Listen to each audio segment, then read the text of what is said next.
Welcome to NYU Center for Global Affairs. Today, we try to spend our time in a constructive way, learning from each other something that probably we don't know yet. Those of us who teach here are very privileged to put in practice what we try to teach. We try to be as close as possible to the reality. That's what the Center for Global Affairs tries to do. Not always we succeed, but at least we try. And we are very happy to start the meeting today with a partner institution at NYU, the Arthur L. Carter Journalism School at NYU. So we have with us the director for the Global and Joint Program Studies at the NYU School of Journalism, was a former Middle East correspondent for the Los Angeles Times and Time Magazine, Professor Ahmed Al-Nuaimi, and she will deliver some introductory remarks. Thank you so much. Good evening, everyone, and welcome again on behalf of NYU. I'm Professor Ahmed Al-Nuaimi. As David said, I run the Global Journalism Program in our Graduate Journalism Institute. It's my great pleasure to welcome you to set out this discussion organized by Professor Katten. Am I saying your name right? Donat Katten. Donat Katten. To always say everything correctly. Looking at the connection between human rights and the image-making ambitions of global South countries, specifically for the purposes of our discussion in the MENA region, in the realm of sports. I will just say a few things from the perspective of journalism, which of course is often, it is investigative journalists and reporters who often begin the conversation or bring light to the public some of the contradictions between states' sort of image projection and how they're behaving either at home or in conflict zones. This has been a conversation that's been going on for some years now, certainly since I started out as a reporter. I see much value in it. I think particularly after we have had the example of Qatar, for instance, being pressured to change many of its labor laws, its Hawala system, its practice of taking the passports of migrant laborers, undertaking various labor reforms as a result of, I would say, mostly journalistic scrutiny around its hosting World Cup. I think that's a terrific example of some progress and change being brought about by some of these, perhaps we call them contradictions, and that would be part of the conversation. I think some of that coverage veered into some tropes and a bit of Orientalism. I'm sure we'll talk about that too, but I think the changes and the adjustments to Qatar's conduct internally is an example of how this conversation that we're having in academic context in the world can produce important change. Anytime a country is putting itself in the spotlight, either by hosting an F1 race or a World Cup or a sports tournament or putting its branding on a football team, it gives journalists, it gives the press an opportunity to uncover practices, perhaps domestically, and alliances or behaviors in faraway conflict zones that powerful interests want to keep hidden. It is the work of investigative journalism, it's work of people like Declan, who will be talking to you later, to gather evidence, to report, and connect those dots for the public. Of course, for many who are not serious sort of followers of the Middle East, is there even any connection? In London, you have the Emirates Stadium. Do many young people even connect that to the country that is United Arab Emirates? Do they connect that to Dubai? The place, my son is constantly asking to be taken there. I don't know if he even, realizes that it, is in a constellation of politics. What is he? He is 15. All right, that's fine. He's 15, and he's been very seduced by what Dubai represents because he's a fan of Manchester United, and he is attracted by the reputation and the status and the glitz and the excitement of Qatar's and of the UAE's prestige in the world of sport. So it's journalism that can connect these dots, this country, this system with these associations, this branding, and this image of coolness is projecting its power, it's expanding its networks, and it's doing things in faraway places connected to conflicts that are absolutely atrocious, to connect those alliances and relationships in the minds of the public and young people. At the same time, I think it's worth thinking about where these discussions are happening. You know, whether we're having conversations about what we call sports washing or kind of conflict between these soft power ambitions of these states and their practices. You know, are these conversations that are only happening in the West, or are they also happening in the global South? And what are our assumptions about what these countries, today we're talking about the Gulf region, what are they trying to do? What are they pursuing with these soft power aims? Are they seeking approval of Western publics? Are they seeking the forgiveness or the tolerance of Western civil societies or governments? What are they trying to do? And I think there's also the question of whether the war in Gaza has shattered any sense of a global human rights order in the spirit of which we are having this conversation. But the focus of our discussion today is the political landscape of the moment, where even the US is bending towards autocracy. And that is, of course, a trend that makes it even harder to bring ideas and norms around accountability, which is where this discussion will go into the public conversation about sport and soft power. So I look forward to the discussion. I'm sure everyone will have strategies for how to think about this and to support. Forward to that. Thank you. Thank you, Adad, and a big thank you to the School of Journalism for being with us today.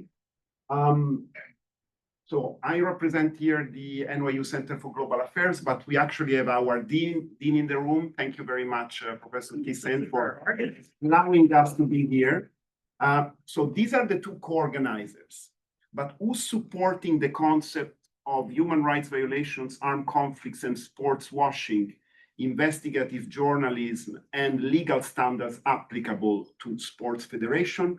We have a fantastic group of co-sponsors. 3 students associations who are represented here. Our own Student Association of Global Affairs, represented by Erica here.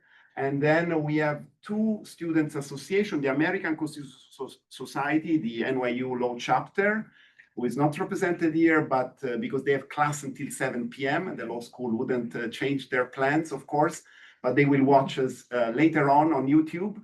And we have Nina from the International Law Society of the NYU LLM program. So thank you so much to SAGA, ILS, and ACS for being with us. And then we have 2 NGOs, the Montreal Institute for Global Security, will post everything online after that we finish, and Avath.org, the Word in Motion, which is a major NGO launching global campaigns on human rights and change. And those, the person who speaks represent them all, the New York City Bar Association, the African Affairs Committee, my friend and colleague Melissa Verpil. Before that I give her the floor, I need to comment on what you have said. And yes, Gaza and other situations that are in front of our eyes are really challenging our understanding of international law, the rule of law, the world order. But what we don't see is the war in Sudan. And what Melissa did was organizing a meeting for the New York City Bar when they made an assessment where we are with the war in Sudan. And there are more than 11 million displaced or refugees out of that armed conflict that very few people cover. And the main one who covers it is sitting on my left. So we'll hear from him. So we are so happy to have the New York City Bar Association with us, and you have the floor, Melissa. Great, thank you. Good evening, everyone. So it's an honor to be here tonight and be with distinguished colleagues. I thank the New York University Center for Global Affairs and the Arthur L. Carter Journalism Institute for convening this critical discussion on human rights, armed conflict, and the indispensable role of law and accountability. We are joined by lawyers, scholars, journalists, policymakers, and students, and all of whom transform evidence into justice and principles into enforceable obligations. Tonight, we confront a stark example, as we mentioned, which is the situation in Sudan. Since April 2023, Sudan has been torn apart by armed conflict, displacing over 14 million people and leaving at least 40,000 dead, with the true toll likely for higher.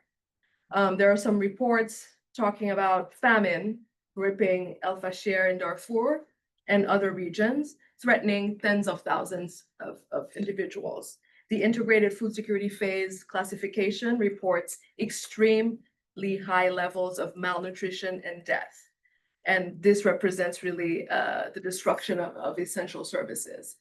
The Rapid Support Forces, I'm sure you've seen many reports, their siege and capture of El Fasher unleashed mass violence, hundreds of civilians killed, hospitals attacked, and over 130,000 children exposed to abduction, killing, or sexual violence.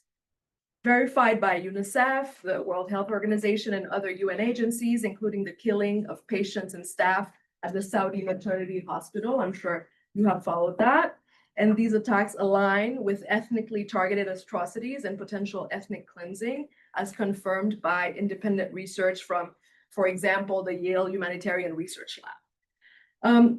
These acts violate international law, but also regional law, including the African Charter on Human Rights and People's Rights, which guarantees in a number of its articles, Article 4, right to life, Article 5, right to dignity, freedom from torture and cruel treatment, Article 6, right to personal liberty and security, Article 7, right to fair trial and protection from arbitrary arrest, Article 18, right to protection of the family, including children. Now, in terms of accountability, the International Criminal Court has jurisdiction under UN Security Council Resolution 1593 from 2005, and the Office of the Prosecutor of the ICC expressed profound alarm over El Fasher, citing mass killings, rapes, and other atrocities that may constitute war crimes and crimes against humanity. So immediate measures are on the way, from what we understand, to collect and preserve evidence. And also the conviction of Janjaweed leader Ali Muhammad Ali al-Rahman for crimes in 2004 underscores a key principle: perpetrators can and will be held accountable. Justice delayed is justice denied. The conflict is not confined to Sudan.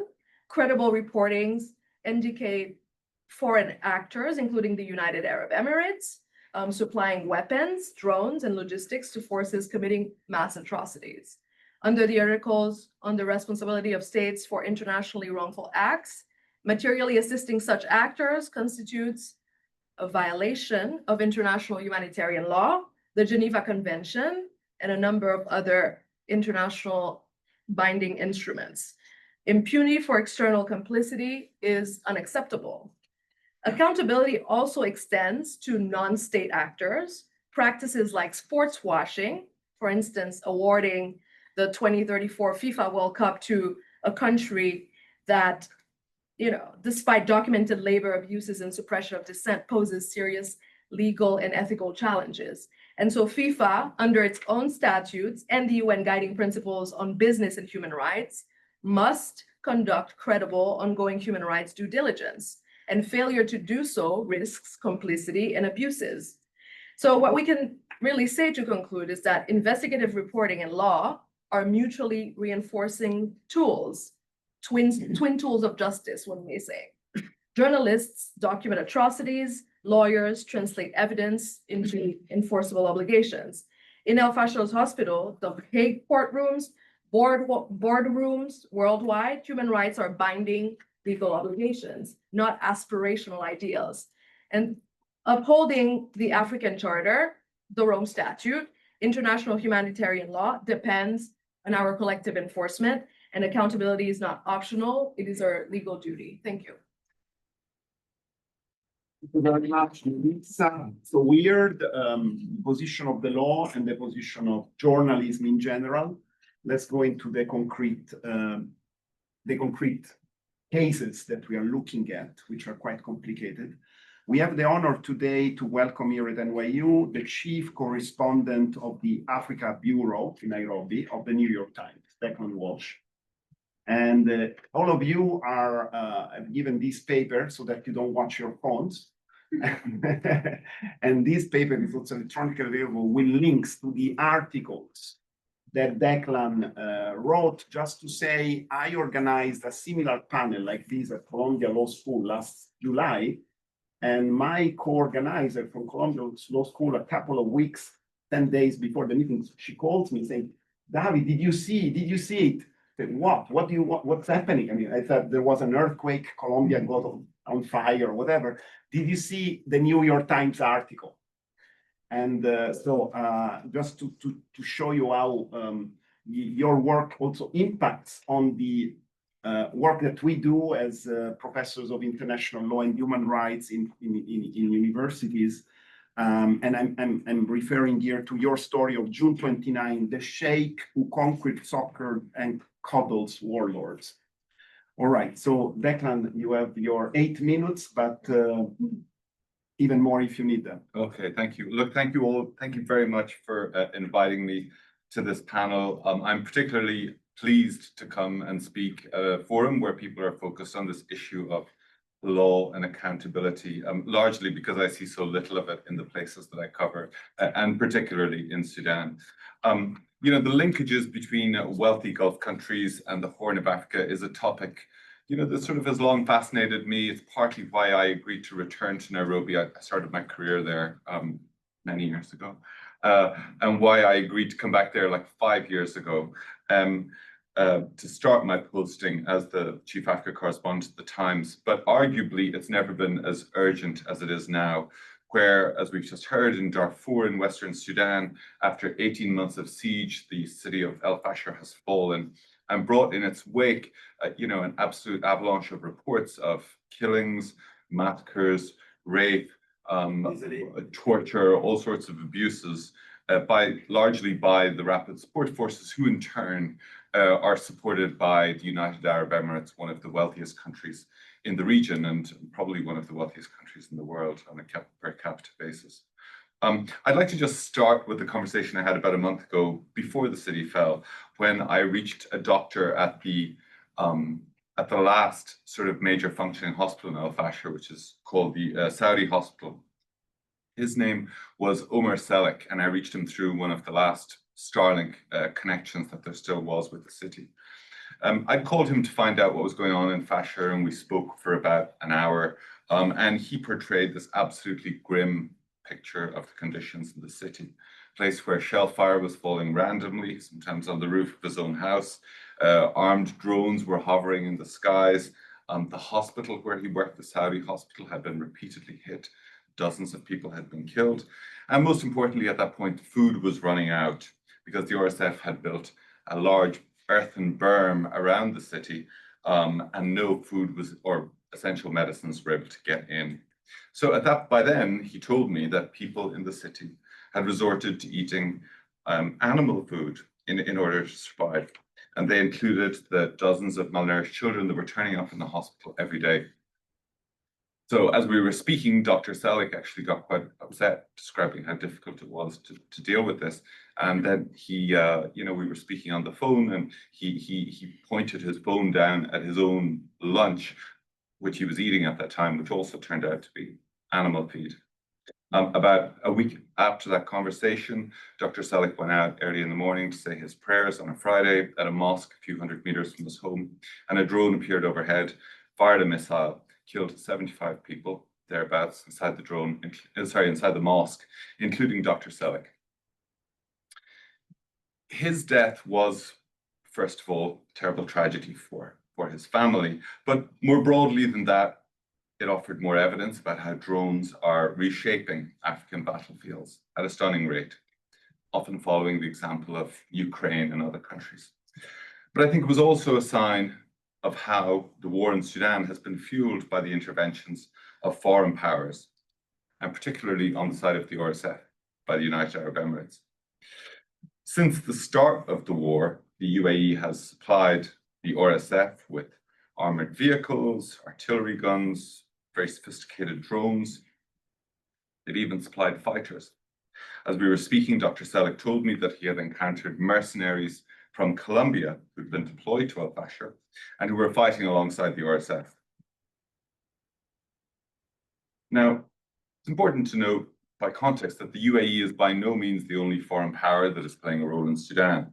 The military, on the other side of the war, Sudan's military has either bought or obtained drones and other weapons from countries like Russia, Turkey, and Iran. And other countries have piled in with financing or even weapons, like Qatar, probably, and Saudi Arabia, probably. The evidence is a little bit less clear, but they're certainly engaged. But I think, you know, as we are now, I think, currently focused on what's going on in Darfur and Fashur, I think there's no doubt to say that the UAE is by far the most consequential of these foreign actors that are playing such a big role in Sudan. And the reporting that we have done, some of which Professor David kindly referred to, really has, you know, shown that the UAE has been pouring weapons into this fight right from the very beginning. One of the first stories that we did, I think it was in September of 23, was about how the Emiratis had begun to send weapons to the RSF through a remote base in a place called Amjaris in eastern Chad.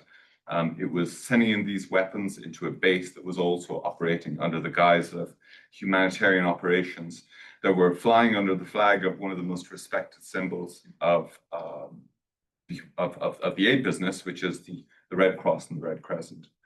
We later found out that from that same base, some of these Chinese, very powerful Chinese drones were flying in support of the RSF, then laying siege to al-Fashir. We found out that the field hospital that the Emirates had set up in Amjaris was being used to treat wounded fighters who were coming over the border, some of whom were then later evacuated to the Emirates to be treated there. We later looked at the role of gold in the conflict. Nearly all of the gold that is produced in Africa, which is a very sizable amount, ends up either through legal means or by being smuggled in Dubai, which is by far the largest market for gold in the region. Consequently, gold has become a huge factor in the financing of the fight for both sides in the war. Then we took a look at the role of the Emirati leadership themselves. When we were thinking about this story as we went on, it often seemed to me that we sort of referred to the Emirates in the abstract, almost like, I used to think of it like UAE Inc. You know, we just sort of talk about the Emiratis, but I mean, partly I think because our readers are a lot of people outside the region who aren't specialists, they don't necessarily identify who are the leaders of the Emirates or who are the individuals. But we tried to interrogate some of that, and we really ended up focusing on partly on the country's leader, Mohammed bin Zayed, but also on his younger brother, Mansour bin Zayed, who's a member of this incredibly powerful and wealthy ruling family run the Emirates, and so was formed in the early 70s.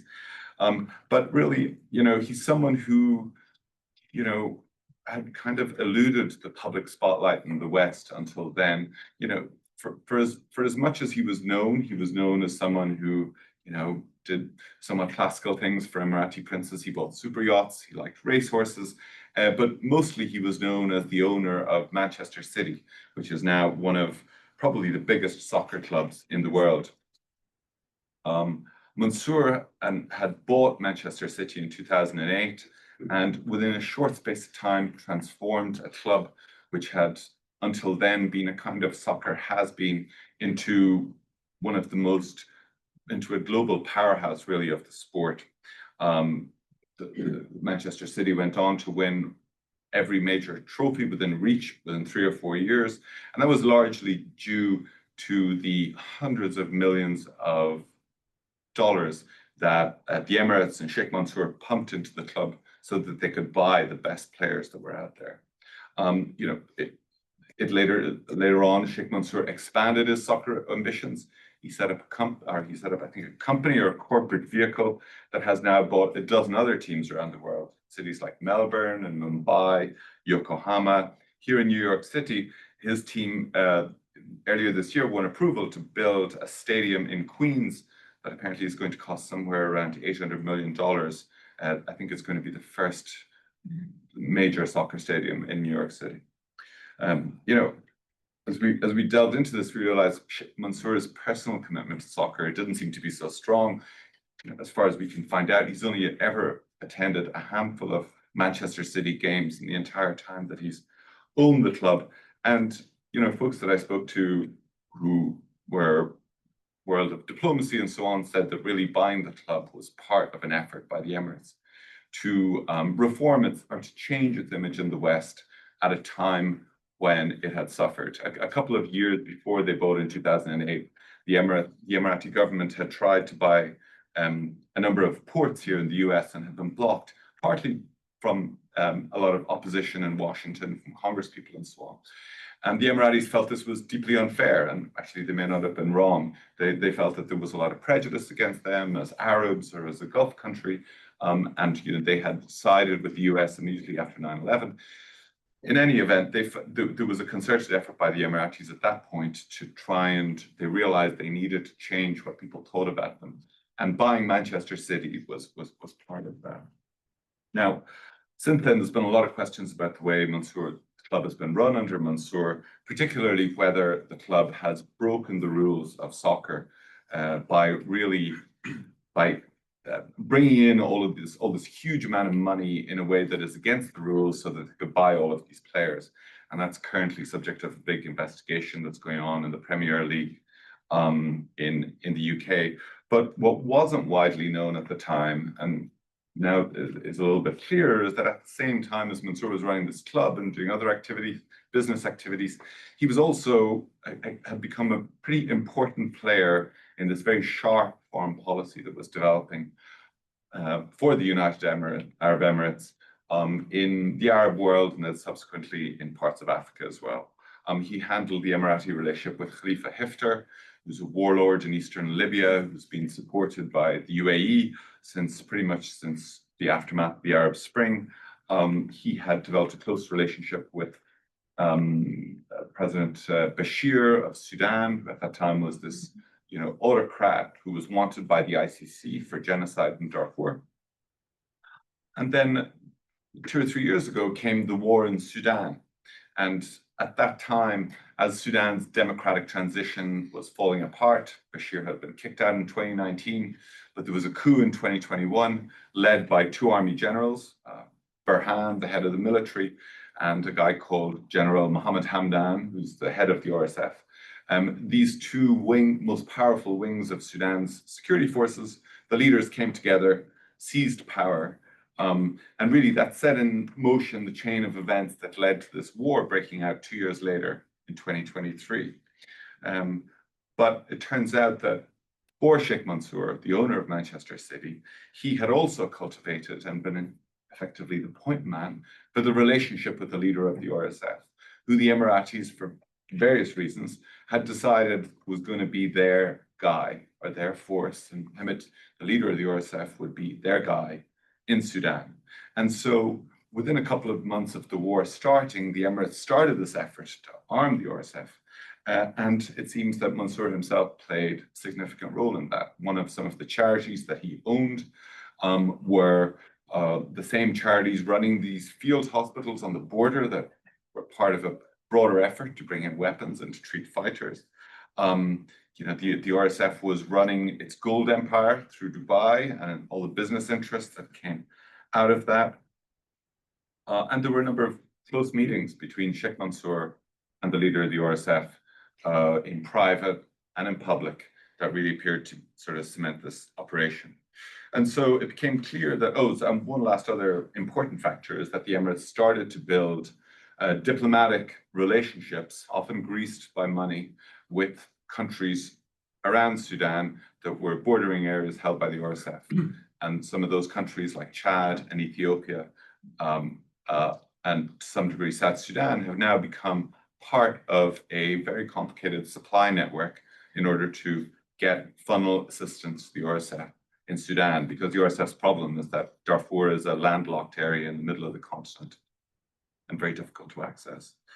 And so in summary, it's become clear through the reporting that this figure, Sheikh Mansour had become, unbeknownst really to a lot of people, it's a very key player in this war that we now see playing out, very unfortunate way, in Al-Fashir.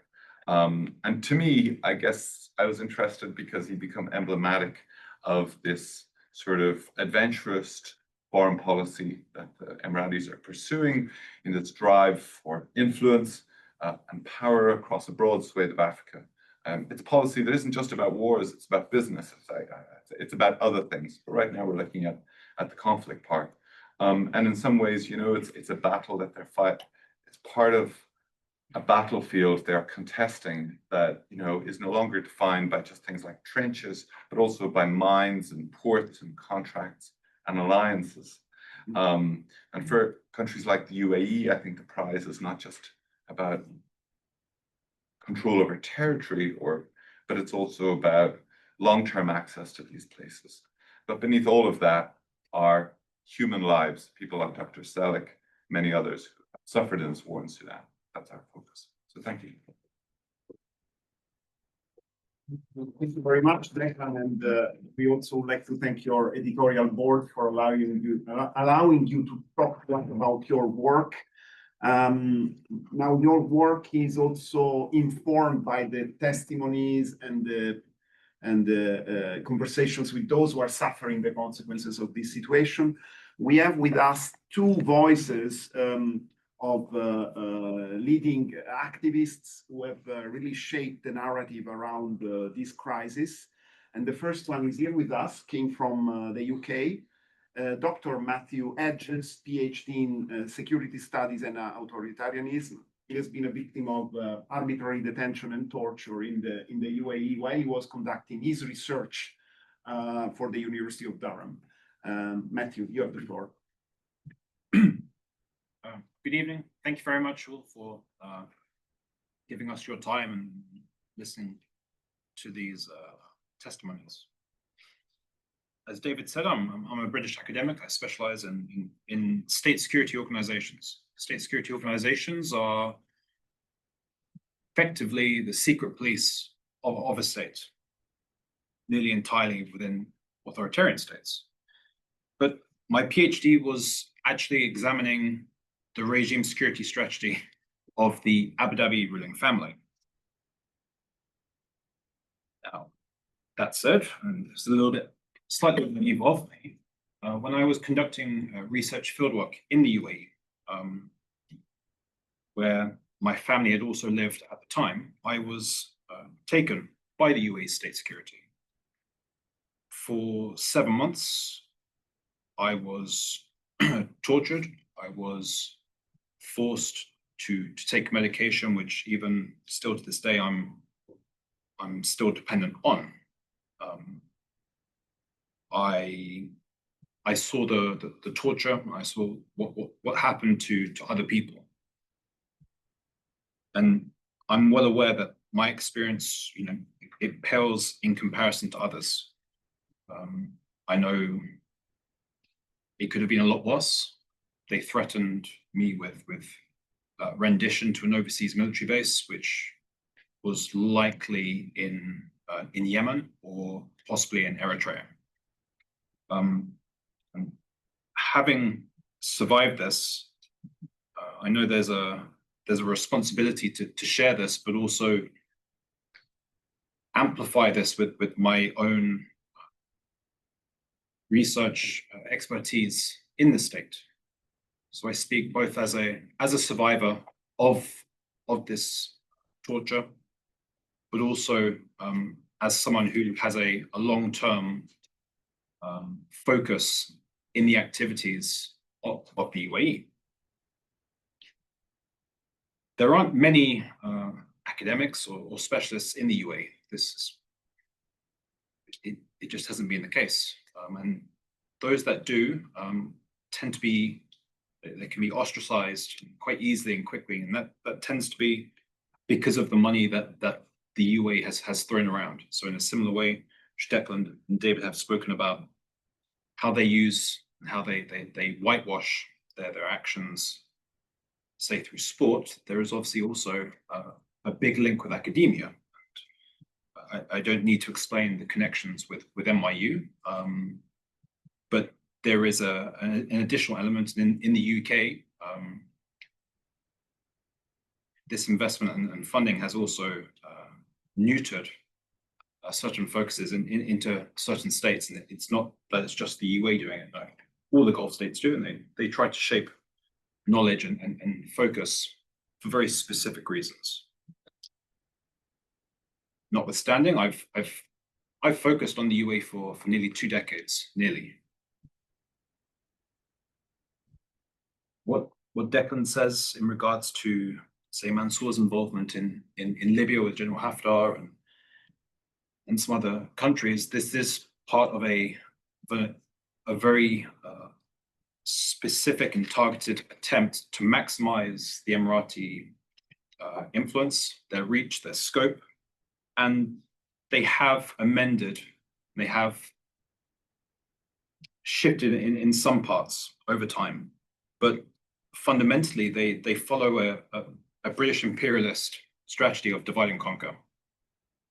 Where they can, they invest directly into certain persons of leadership potential, and these are nearly exclusively military, security, or intelligence figures, and they tend to be religiously, socially conservative. The UAE has established a network of these figures, and they have been cultivating them for 10 to 15 years. Their strategy depends and thrives on chaos and insecurity. And so it's not surprising that the UAE's engagements and activities in Sudan are nearly the sole reason for that the war, the civil war at least, is continuing. But the UAE's relationship with the RSF is not, it didn't start in 2023. In 2015 and 16, the Emiratis contracted the Janjaweed, who had already been cited for genocide in Darfur. They were recruited as a military force to South Yemen. These relationships are there. These activities are clear and overt. The Emiratis work not just with neighboring countries, but the entirety across Africa. Looking further afield, they're not doing this in isolation. Western countries know of the Emirati activities, and they have cited it. I believe it was the American Defense Intelligence Agency, or maybe the US military's Inspector General, cited that it believed the Emiratis had recruited and hired Wagner to help with the RSF and some other parts in certain East African states. And there's still a very strong connection between the UAE and Russia's Africa Corps. So the UAE, the Russians, they work together, and they follow a very similar approach of inciting destabilization so that they can pick up on those broken pieces.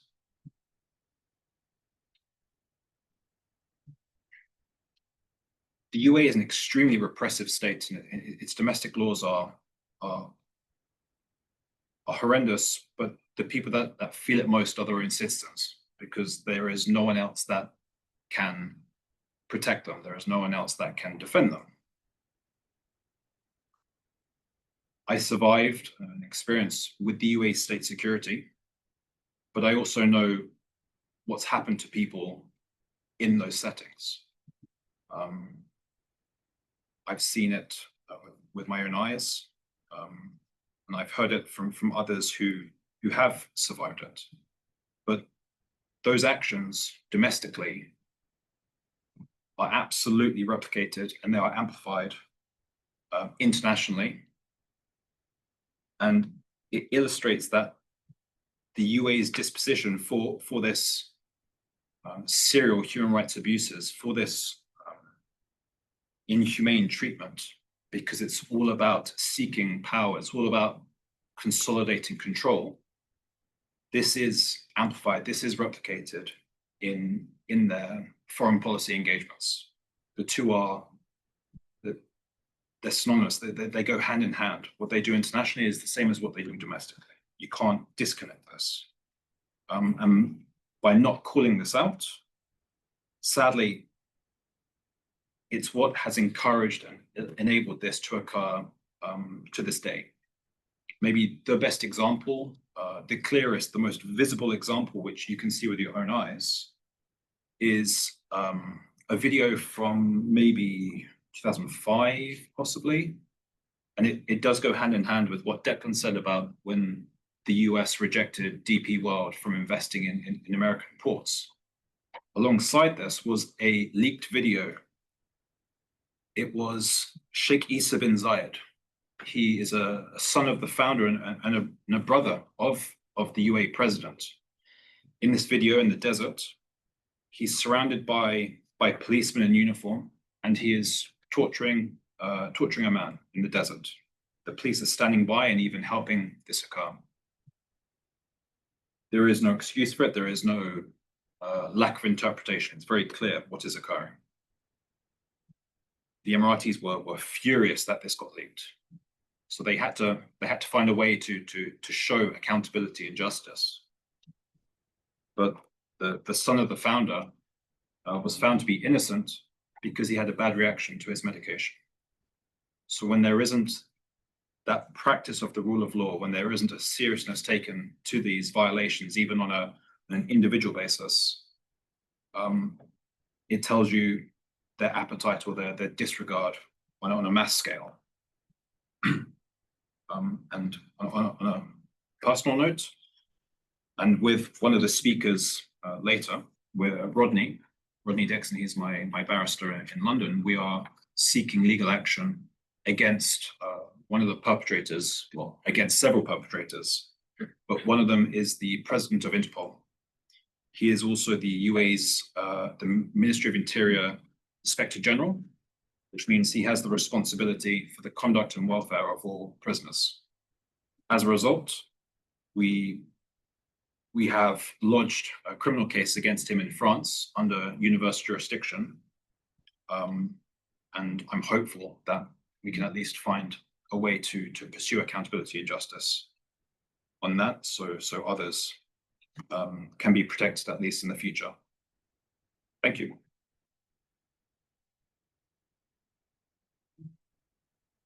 Thank you very much, Matthew, and thank you for coming all the way to the US to bring your testimony.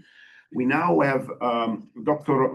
Ahmed Al-Nuaimi, who is a national from the United Arab Emirates, a human rights defender in exile, connecting very late in the evening from the UK. And he's the brother of one of the 43 dissidents sentenced to life imprisonment on July 10, 2024 in Abu Dhabi. Ahmed, you have the floor. Hello, everyone, and thank you very much for having me today and giving me this opportunity to give my testimony about my brother and the other detainees in the United Arab Emirates. Today, I'm actually talking to you about, or speaking to you, not about a number of people, not about files. It's about a human being. One of them is my brother, Khalid Muhammad Al-Sheba Al-Nuaimi, who has been imprisoned in the United Arab Emirates since 2012 in what became known as the UAE 94 case, one of the most concerning human rights cases in the country's history. On July 16th, it was in 2012, Khalid was taken from his home without a court warrant. He disappeared for months. It was around 7 months, and we had no idea where he was or if he even safe in a safe life. Later, we learned that he was being hidden in the state Security Department prison, but no one could know where was that president or how can we reach, or if he has any lawyer who can reach him. But in that time, actually, the problem, what was the problem? Khalid was not a criminal. He never carried weapon, and he never called for violence in the UAE or anywhere. Actually, he was a citizen who believed in peaceful reform and honest dialogue. That word can build a better future for his country, for the UAE. That's why he and his friends signed a petition calling for a democracy life in the UAE for the people of UAE, or for the citizens, and they called for the right of freedom of speech for everyone. But at that time, as you know, words became a crime, advice became a threat, and hope became something to punish. Months after secret detention, Khalid was put in trial with 93 others, one of them myself, actually, but I was outside of the country. They are academics, lawyers, and reform advocates. That trial took place before the State Security Chamber of the Federal Supreme Court, a court whose decision cannot be appealed. It is only one level, and you can't appeal at all. And you know what that means. It's one decision only. He and his lawyer were denied full access on the file, on the case file, and the evidence used against him was never shared transparently. On July 2000 to 2013, Khalid was sentenced to 10 years in prison, followed by 3 years for supervision, on charge of what it's actually it's about the petition, but they said it's he is belong to a secret organizations and attempting to overthrow the government. But even that sentences was not the end. When Khalid finished his full prison and his sentences in October 2023, our family waited with hope for his release. But instead of that, he was kept in a prison and faced a new charge in a new case called UAE 84. Again, accused of terrorism and this similar value charged, and they brought something from the old file and they have the trial again. He has not been freed, and he has not been allowed to return home. Unfortunately, the UN working group on arbitrary detention officially declared that his detentions was arbitrary and unlawful. A human rights organization and such as MENA Rights Group, Human Rights Watch, and the International Federation of Human Rights documented violations against Khalid and others. Forced disappearance, unfair trials, denial of family contact, and ill treatment inside Arezin prison. As you know about Arezin prison, it is very known as a bad prison in the world. And they called actually the Guantanamo, the Guantanamo of the UAE. Today, more than 13 years now later, Khalid still behind the bar. And after this trial, actually the trial of Emirati 84, we know that they sent his and his friends sent for life in a prison for establishing an organization. And what is this organization? Calling for freedom, calling for democracy. Now we are calling the international community and all the human rights organization to demand his immediate release, to end the renewing prison, and to ensure independence individual for every individual UAE 94 and UAE 87 case. Thank you for giving me this chance to tell you about my brother and the others. Thank you.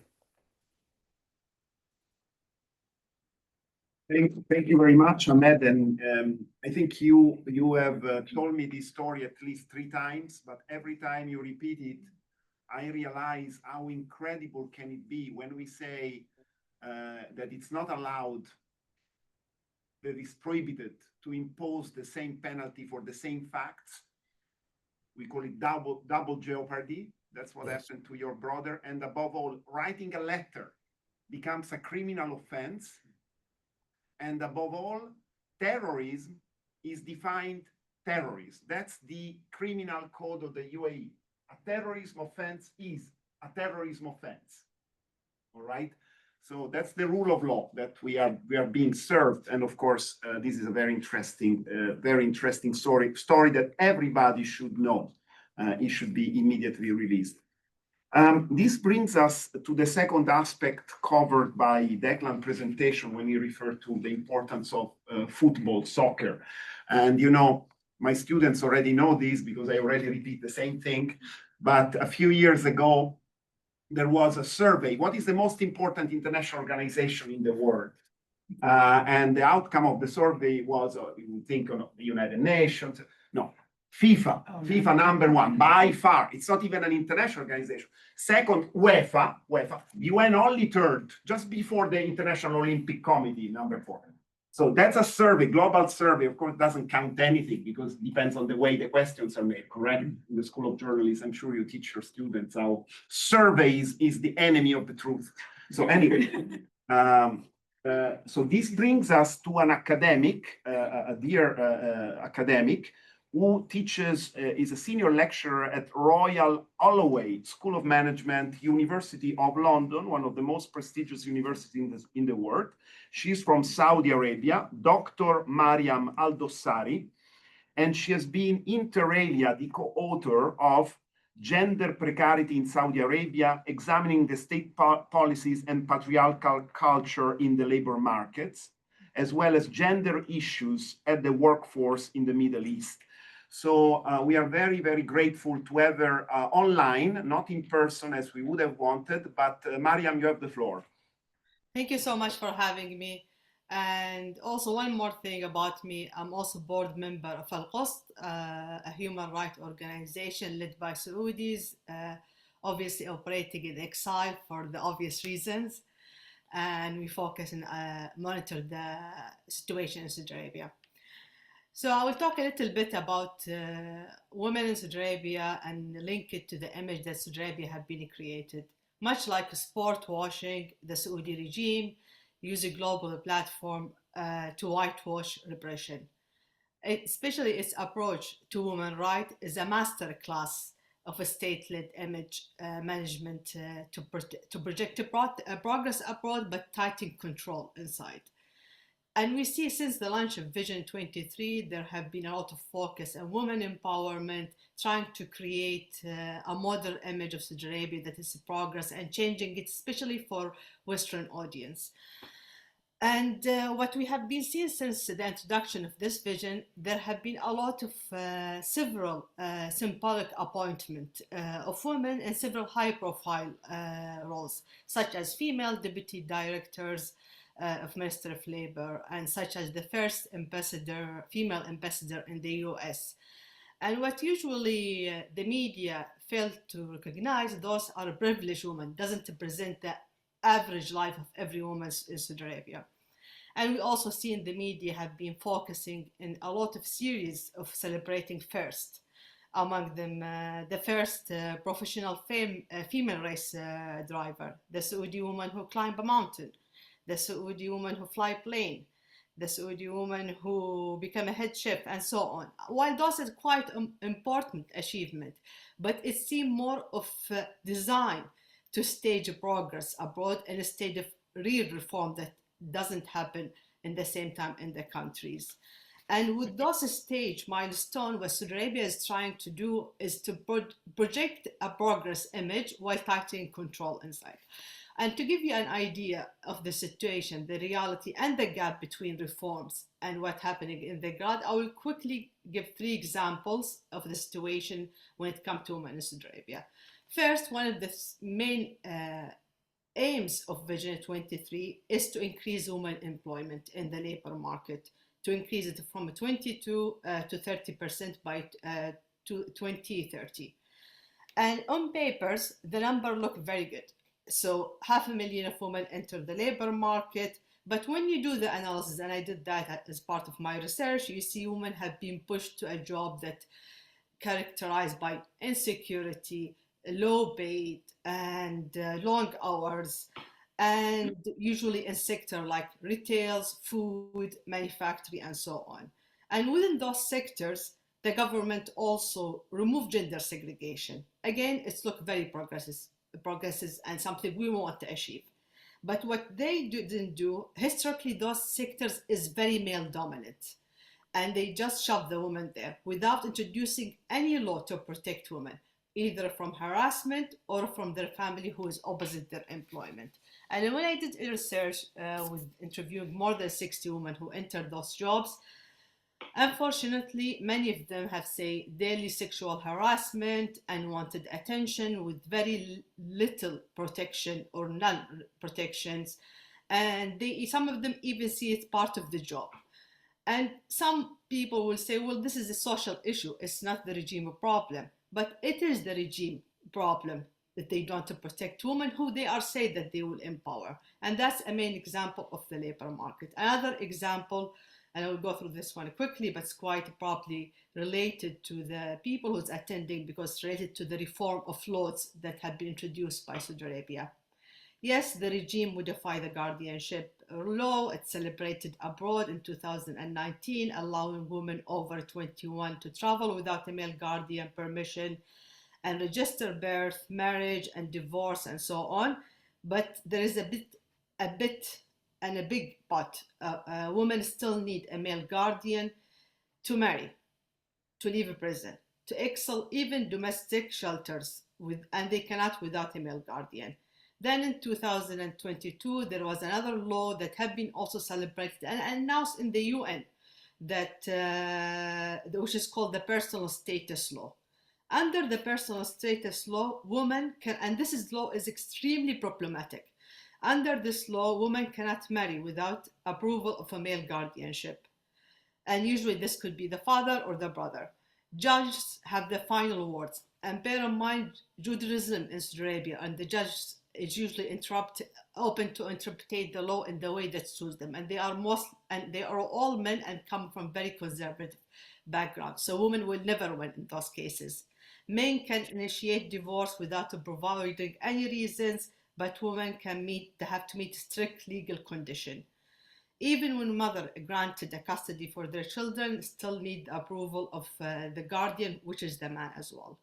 And perhaps the most troubling part of it, the obedient clause that have been introduced by the government. Under this law, women who perceive disobedience can lose financial support and lose most of her right. And what's quite even disturbing, they didn't even define what disobedience could be. It could be anything and everything.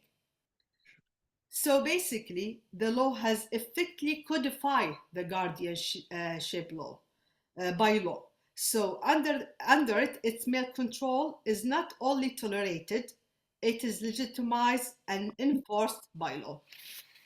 And the last example I want to give, if time allowed, is what called Dar al-Ra'aya, caring home, which translates in Arabic is it's an Arabic word which translates to care home. This caring home is supposed to be shelter for women who face abuse, but they function as a detention center, imprison young women and girls who are seen misbehaved, inconvenience for the regime, accused by their male guardian of disobedience. Despite the name, the state-led institution neither care for women nor give them any protection. It's function as a prison. And it's usually isolated, woman is punished under the rehabilitation. And bear in mind, there is no independent shelters. So this is the only way, this is the only shelter that is provided for women. And perhaps the most disturbing factor, that those women usually go to those shelters who try to escape abuse in their family, and they still cannot leave this shelter without the approval of the male guardian who could be the abuser. So once you enter those shelters, you cannot leave without the approval of the male guardian. And women, so women are vulnerable, are trapped in the system twice, at home and also by the state. And if you're wondering why usually women sent to those caring home, women who through abuse house, many detention, many women who was accused by their guardian being acting immoral acts, and which is like talking to a random guy who is not related to you. And some women went through the judicial system for a very minor offense. And Al-Quds did a good investigation when they investigate some of the people, and Al-Guardian as well, and Dar al-Ra'aya. And what they found that those facilities are designed to segregate, isolate, and control women. Evidence also show there is systematic abuse inside them, poor hygiene, starvation, solitary confinement, brutal punishment, humiliation treatment, and strip research, long hours of forced standing, and even flogging, sometimes weekly.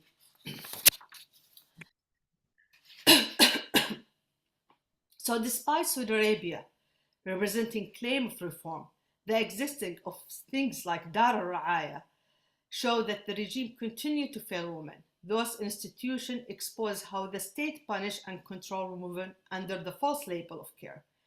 The state not only control them through law and legal institutions like Dar al-Ra'aya, it's also a suppression of a freedom of speech.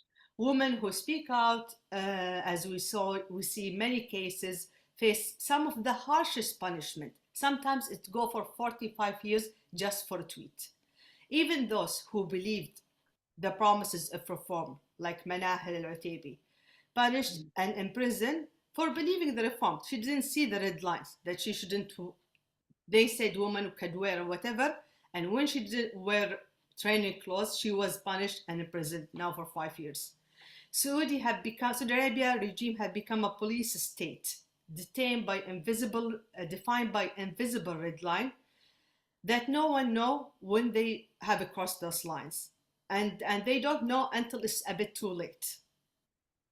So those managed to escape, even the people who managed to escape the country and haven't been imprisoned, they still face a lot of harassment when they are abroad. Civilians, apps recorded their movement, passport revoked, assets frozen, and foreign governments, whether it's UK or US or other country, are the pressure to return them.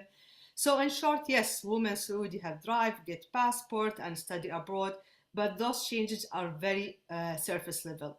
At the core, the male guardianship system is still governed and policed by the government. This is not reform, this is repackage of patriarchy. Thank you. Thank you very much, Dr. Aldossari. And you have described, for example, these care centers. This brings me to just say this is double victimization. First, you are victim at home, and then you are victimized by the state. So how can these be reconciled with the protocol on human rights that FIFA self-imposed on itself after Qatar? Nobody obliged FIFA to embrace the doctrine of business and human rights. Well, you did your great pressure. Human Rights Watch and the global public opinion certainly did some very important work. But now, I mean, there will be a confirmation that 2034 will be the World Cup in Saudi Arabia. So the words of Dr. Aldossari are very enlightening in this respect. This brings us to our next speaker, who is also from the UK, but I think James Lynch, you are connecting from the US, if I'm not mistaken. I'm in London. I'll Okay. be in Michigan in a couple of days. All right. So you're still in London. So thank you for staying with us until 11 p.m., I think now. He's the founder and co-director of FairSquare, an NGO that is very active in this field. He's an expert from the Global Initiative Against Transnational Organized Crime. And this is very interesting to us, James. You're a former British diplomat stationed in the Gulf states. So you have represented a nation state and states are still dominating the field of international law. So please take the floor, James. Thank you very much. I'm really pleased to be here with an amazing panel. Yeah, I wanted to talk a bit about FIFA. As you mentioned, my organization FairSquare that I co-direct, we've done a lot of work on FIFA and football over the years. We started out, but one of the things we've done a lot of work on is Man City and the relationship with UAE. And I found Declan's speech and also the other contributions on the UAE by Matt and Ahmed, like very, very powerful in that respect. But FIFA, I think, is really important to talk about because obviously football is the most popular sport in the world. It is arguably the most powerful cultural tool at people's disposal, and at government's disposal. So when football ignores or contributes to human rights violations, it has a power that I think other sports don't, and it's one we should look to understand sport, geopolitics, and human rights. And I guess there's two kind of key moments for me that sort of shape the way I think about this at a personal level. In 2017, when I was at Amnesty, I was working alongside Minky and others. FIFA wrote to us and said, "Can you please look at our new human rights policy?" And so we took a look and we were really impressed. We thought this is a pretty good draft, actually. We had some suggestions to make to enhance it, but some of those they actually accepted, some they didn't. But this was following the years of scandal, right? The Qatar 2022 migrant labor abuse scandal, the corruption scandal that nearly brought down the whole organization. And it was the new dawn of Gianni Infantino. And we saw this human rights policy that was sort of grounded in human rights standards. This was signed by Infantino in 2017. It's still up on the website. It's very proud. FIFA says that it embraces human rights alongside climate across all of its operations.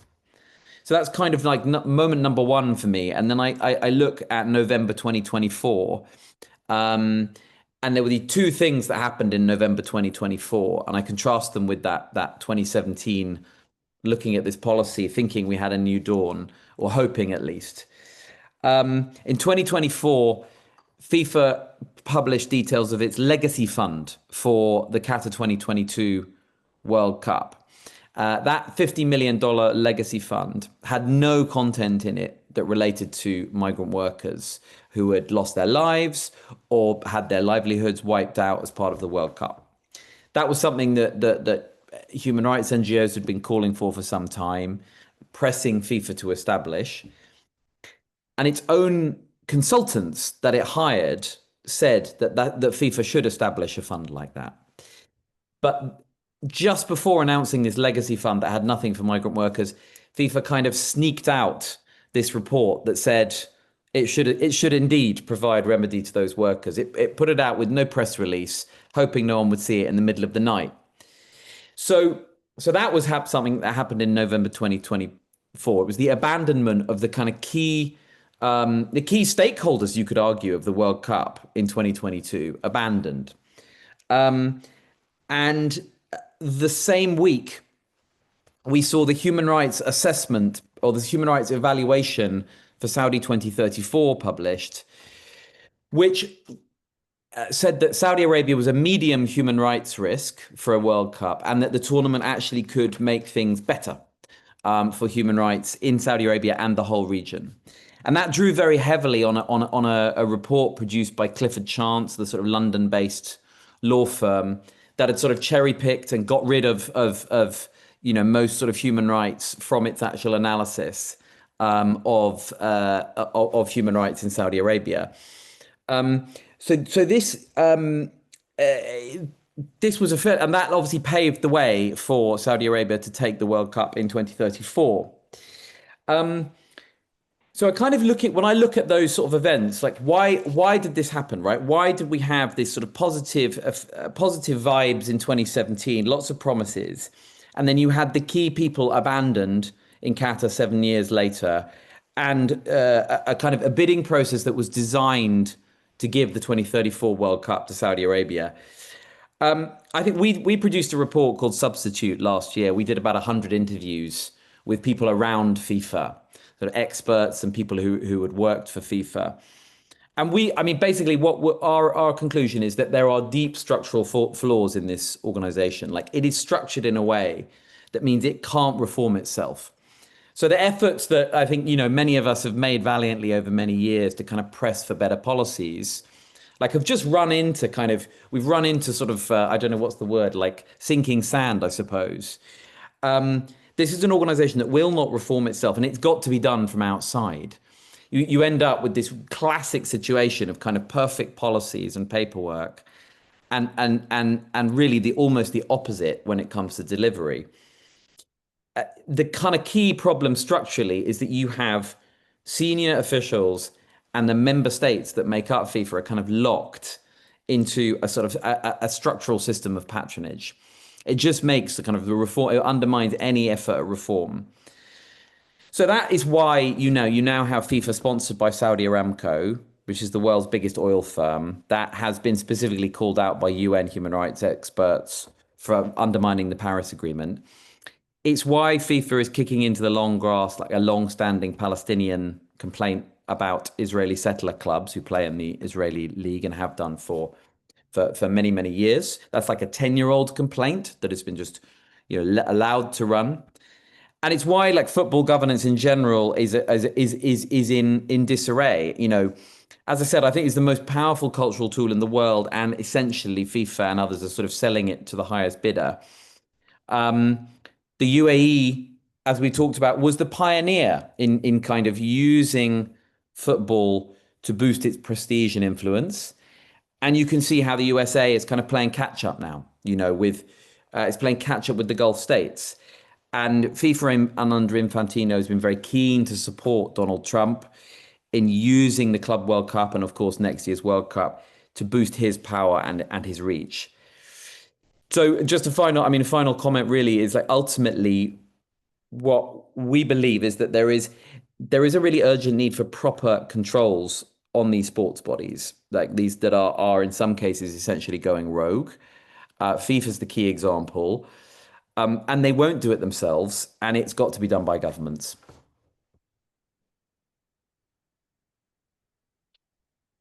Thank you very much, James, and you spoke about policy. So later on we'll speak about law, and I will have something to say, but we still have two important speakers. So first, again, from London, Barrister Rodney Dixon, King's Counsel, who is from the Temple Garden Chamber. He's a lawyer both in London and The Hague, has represented clients before every international tribunal. Rod already spoke here at NYU when we started this series. So welcome back, Rod, and we would have wanted you to be here, but next time, please take the floor. Thank you very much. And sorry, I can't be there, but it's a great privilege to join this very important discussion. I am looking at from the point of view of a practitioner who's often approached by persons who we've been referring to are very directly affected by what has happened in a number of these countries and conflicts, and are looking for ways through the legal system to hold people to account.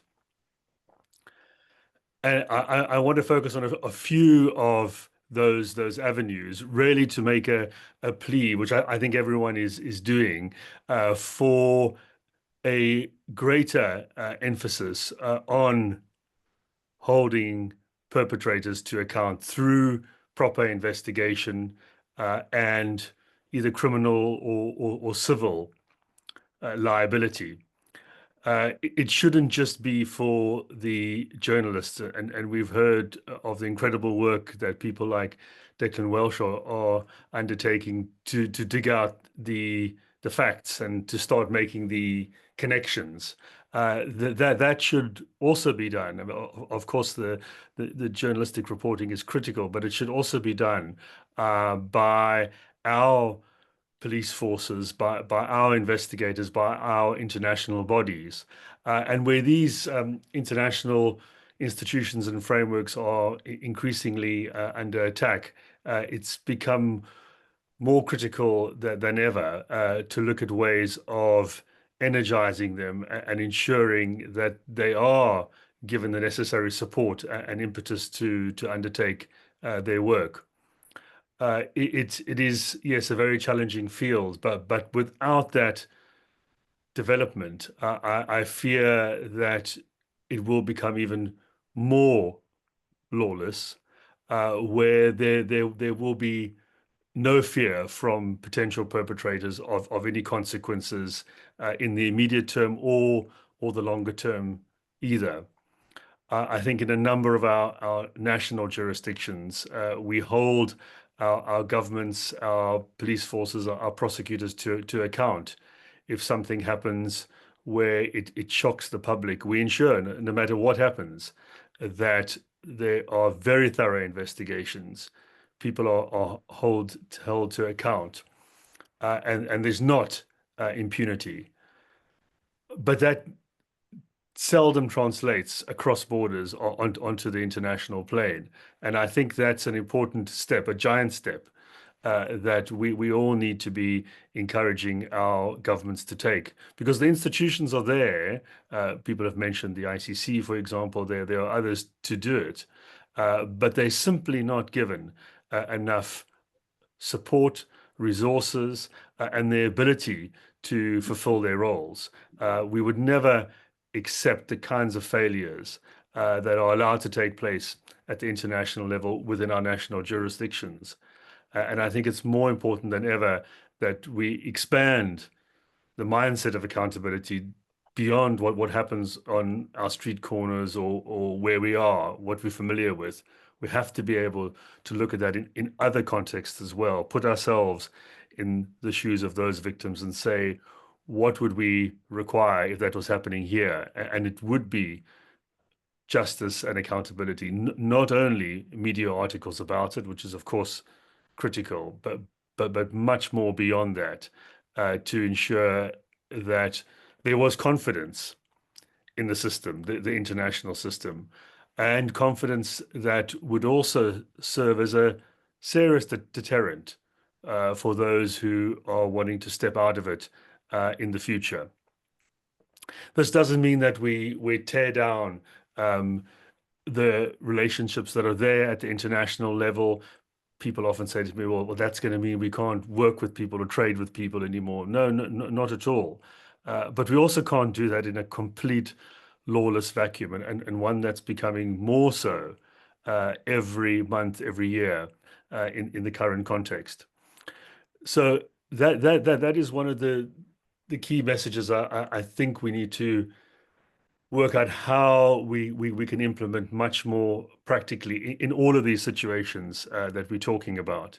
And the reason why when we inject sport and entertainment into that mix, why that is so critical is because it is increasingly used to sugarcoat the horrific underlying criminal patterns.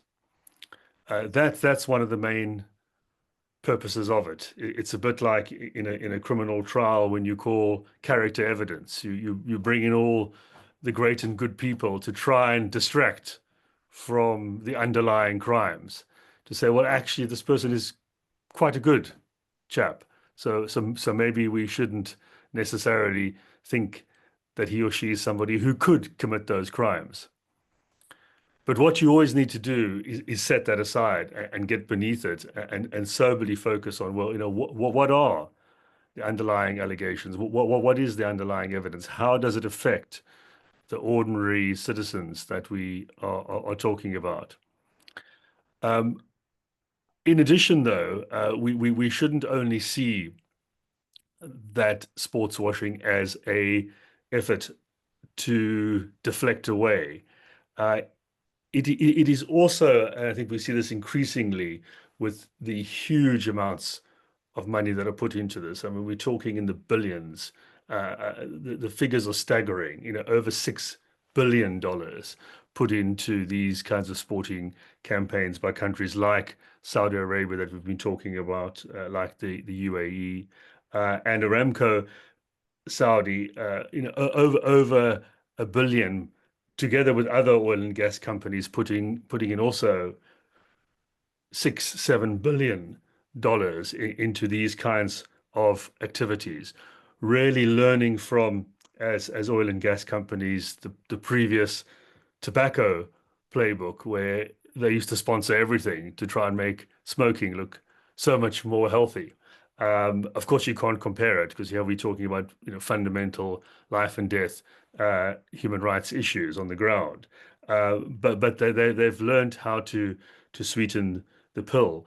But when we're talking about those sums of money, it can't only be about cleaning up the image. It's also about trying to dominate in these spaces. It's about countries where oil is so critical, like Saudi Arabia, thinking about what happens when that runs out one day. We've got to have alternatives in place.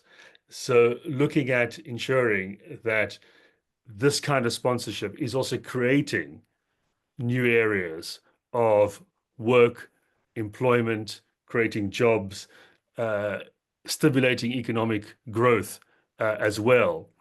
It's not only about painting a better picture, but it's also about trying to enthuse those nations to be more involved in these activities and showing that there are possibilities, winning hearts and minds, that even though you might be living in a dictatorship, there are opportunities here for women. We've seen some of the examples already, for instance, and greater participation, which also has the effect then of steering away from the more fundamental issues. But we have to look at how it is also seen as an economic battle. So even more of a reason for countries that support the rule of law and democratic values to be involved. Don't only think that this is about, oh, well, we're trying to see whether a particular human rights violation can be deflected from or not. No, it's about dominating more fundamentally in crucial areas for the future.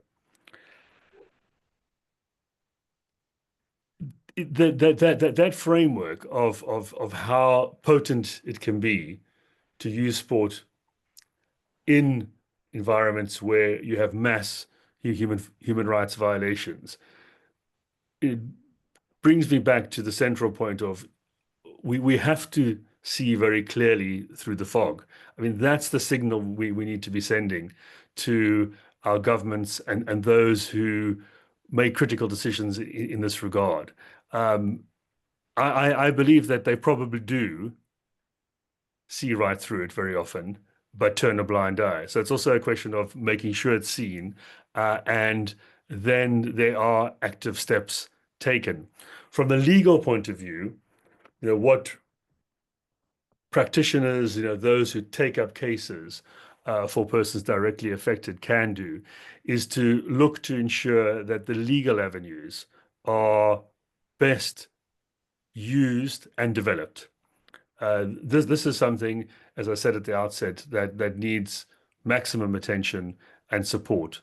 And just 4 quick examples of cases that have been taken up to show this. First of all, we've talked quite a bit about Sudan today. We have, on behalf of a number of victims of what's been happening there, sought to have sanctions imposed upon persons who are undertaking these activities, because it means that it's so much easier to control then a number of the huge funds that we're talking about, which can be channeled into sports washing, cleansing events as well. But also the ICC has been mentioned, and we see suddenly a flurry of persons across all political walks of life calling for accountability, but very often only focusing on the particular perpetrators in the country, like the RSF, and not looking at those who are behind it, who are backing. Once again, this is the work for thorough investigation. Yes, it's not straightforward, but it should be a priority. Those who enable these things to happen should be prioritized as persons to be investigated. We have solid criminal law principles of conspiracies and common purpose and aiding and abetting, and they should be used. Secondly, I know James was saying FIFA needs fundamental structural change. I wouldn't disagree, but we have also sought to use their own procedures. They have a complaints procedure to raise key human rights violations, particularly in Saudi Arabia now for the 2034 World Cup coming up.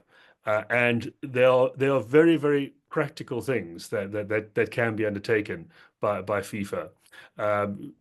Starting with very, very basic issues relating to political prisoners and how they're treated. These are blatant violations which FIFA could address and not sweep under the carpet. Thirdly, Matthew Hedges mentioned using national jurisdictions to investigate, as we've done in France, where persons do travel. When they spend these kinds of astronomical amounts, they are moving around, they have contacts, they have connections, they go to their companies. That's where they can be tracked down, where you have the evidence to investigate, whether it be on the criminal side or the civil side. And then lastly, fourthly, also looking at national associations. We did that in relation to the Newcastle takeover by Saudi Arabia. It all went through in the end, but there were lots of blockages along the way because of complaints that were filed. Many of these associations do have codes of conduct which do not allow people to own clubs where there are criminal allegations floating around them. And that could be used much more effectively as well in relation to some of the allegations that were mentioned by Declan Walsh and others. So these are some of the channels. My plea is for them to be strengthened and to ensure that, yes, we can enjoy our sport, we can enjoy our entertainment, but there has to be integrity at the heart of it. Thank you very much. Thank you very much, Rod. And this brings us to the last speaker. I'm supposed to be the last. I will be very brief. And Human Rights Watch has been mentioned by many, and we have with us, I heard her name so many times in the last year and a half. I was so happy to meet her today for the first time. The Director of Global Initiatives of Human Rights Watch, Minky Warden, who's also teaching in our main competitor here at the Center for Global Affairs, which is Columbia School of International Public Affairs, FIFA. And she will speak about the role of civil society campaigns and also mention maybe what happened with a certain man named Vladimir Putin, correct? That, annexed Crimea, and then celebrated the World Cup. And I think that's like a wonderful playbook. And then something else happened in Ukraine. We are watching it every day, and okay, please take the floor. Thanks very much, everyone. So I know I'm the only thing standing between the conversation with the rest of our panel, and I just want to begin with a thank you for having me speak today, but also especially to hear from survivors of abuse and those who are the relatives of courageous dissidents who've been in prison. So that's the most important. Those are the most important voices we've been hearing today. And since I'm batting cleanup, I'm going to do a speed round of sports washing. And I should say that I came to this work and this research actually around the Beijing Olympics when China first bid to host the Olympics back in 1993. It was shortly after Tiananmen Square. And that's one of the early recorded instances of sports washing. Deng Xiaoping, the then paramount leader, said, well, we need to host the Olympics so everyone will forget what we did in Tiananmen Square by crushing peaceful academic students like you, dissidents and others. So I will say the sports washing playbook has advanced considerably since then. I want to reach back in history to say that sports washing dates back at least to the Nazi Olympics in 1936. Leni Riefenstahl helped Hitler obscure the work of the Nazi war machine by celebrating the grandeur of the Olympics arriving in Germany. And for years, Human Rights Watch has been documenting how repressive countries use major sporting events to whitewash serious human rights abuses. But the work that we do is actually, this is not just about PR. We're not just documenting how countries use PR. We are actually documenting systemic abuses caused by these events as well. And I'll just do very quickly a review of that. So for the Beijing Olympics and the Summer Olympics in 2008, China spent over $40 billion to dazzle the world with the Olympics. But while everyone was marveling at the Bird's Nest Stadium, 1.5 million residents were citizens of Beijing were evicted to make way for the Olympic venues, and in some cases just malls. There was an Olympic land grab. Journalists were imprisoned. Uyghur and Tibetan prisoners were beaten and detained. The PLA, and I think the military dimension of this is very important for the rest of the discussion we've heard today, and the surveillance state tightened its grip while the world was applauding those Olympics. Then came Russia, both the Sochi 2014 Winter Olympics and the 2018 World Cup. You actually stole my best point. But I think it's very important to note that the abuses that we see around these events are almost always the same. It's forced evictions to make way for stadiums and so-called Olympic or World Cup infrastructure. Migrant labor abuses, those of the airport expansion and building 8 stadiums for the Qatar World Cup, that was resulted in the preventable and uncompensated, as James Lynch said, deaths of thousands of migrant workers. There are civil society is sidelined. Civil society members, environmentalists are arrested and become the dissidents in prison. And then journalists and others are often in the crosshairs reporting environmental degradation or corruption. They find themselves beaten and jailed. And this is a very common pattern. We saw this in Beijing in 2008. We saw it in Sochi in 2014. In 2018, we saw it ahead of the World Cup in Qatar, and we are already seeing it in Saudi Arabia ahead of the World Cup in 2034, as James mentioned. And I think it's also important to note that there are other repressive regimes like Rwanda that are really copying a page out of this playbook of both repressing critics and journalists domestically and projecting malign forces. In the case of Rwanda, it's the M23, which has resulted in killings of civilians and taking over of civilian areas, rape and other crimes against humanity. And as we've heard, the UAE, of course, has a reputation as an attractive destination for international tourism and business. And that is a reputation that is actually made possible in part by the massive investments into sports, arts, education. I have to say, Human Rights Watch did a report on Saadiyat Island and NYU a few years ago. So education is part of the whitewashing of human rights abuses, but entertainment, broadly speaking.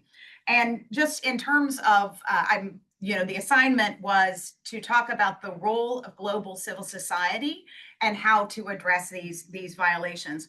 But I would be wrong if I moved into the solutions before I talked about some of the biggest sports washing events on the horizon.